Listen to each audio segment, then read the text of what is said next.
how do you like the information chaos we live in? On any topic, we have many opinions, often directly opposite.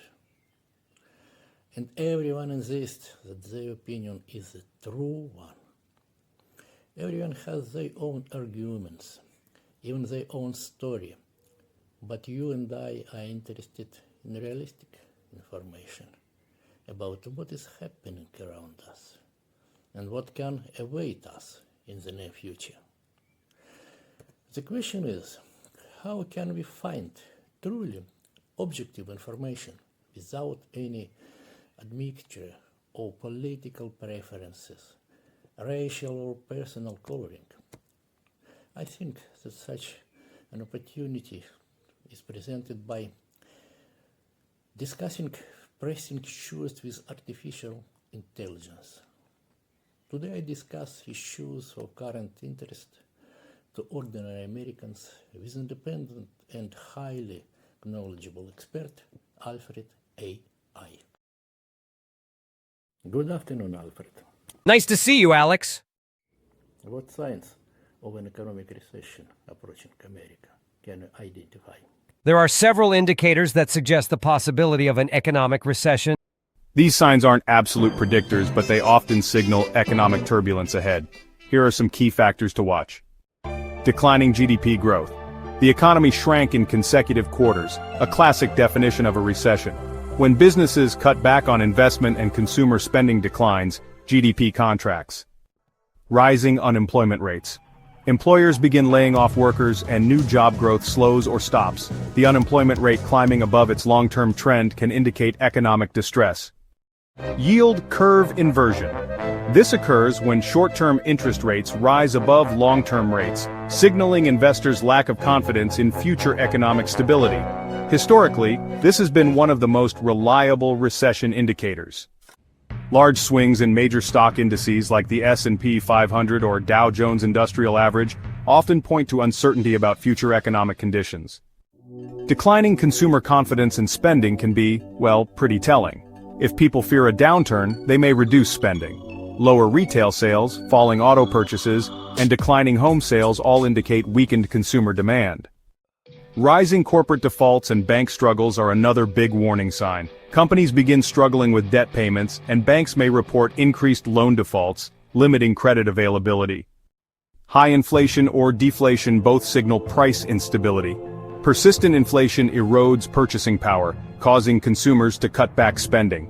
On the other hand, deflation, falling prices, may indicate weak demand, leading to economic contraction. Global economic weakness can have quite a ripple effect.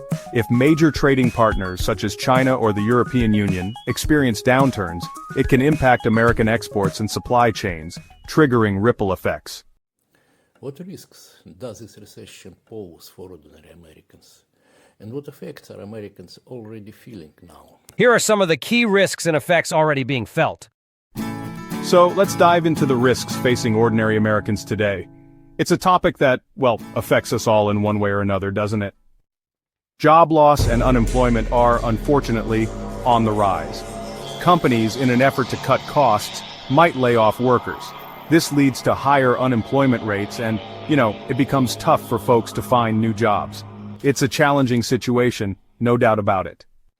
Even if people manage to hold on to their jobs, they might still face reduced income and wage stagnation. Salary freezes or reduced hours can really limit earning potential. It's frustrating, especially when you're trying to make ends meet. And then there's the higher cost of living.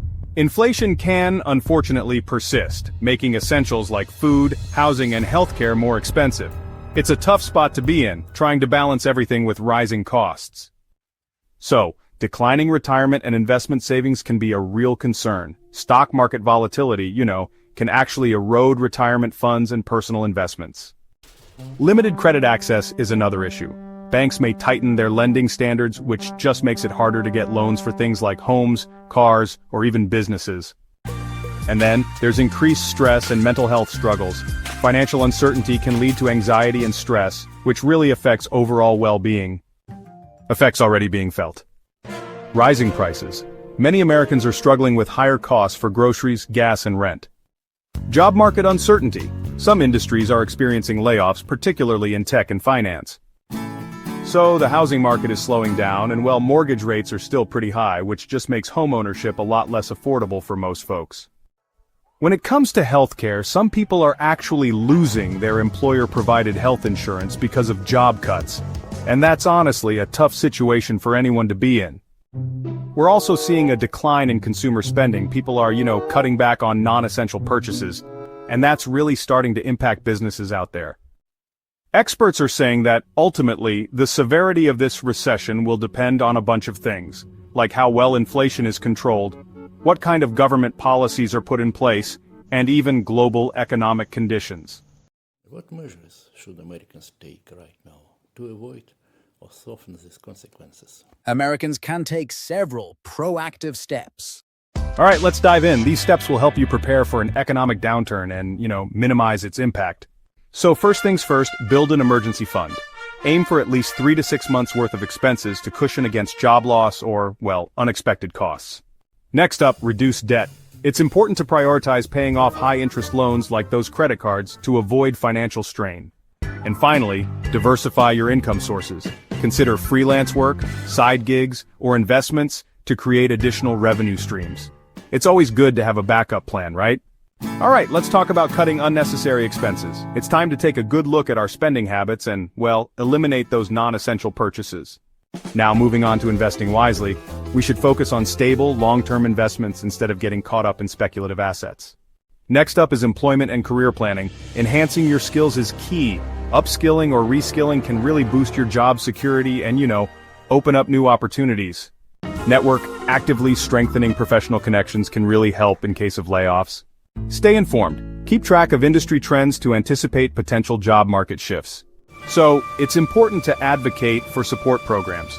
Try to engage in discussions about policies that provide financial relief, like unemployment benefits or stimulus packages. These kinds of measures can really make a difference for a lot of people. And, it's a good idea to monitor Federal Reserve actions. Changes in interest rates can affect borrowing costs and investment decisions. So, staying informed can help you make better choices. Supporting local businesses is another key step. When you shop locally, you help sustain jobs and contribute to economic stability in your community, which is honestly super important. Finally, consider engaging in mutual aid networks. These community-driven initiatives can provide valuable assistance during financial hardships, and working together really does help everyone get through tough times.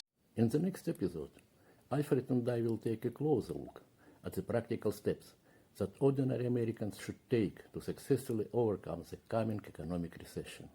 Alf, are you ready to help our people? I am pleased to be of service to you. Have a good mood, everyone. Let's stay in touch. I will be glad to meet you again.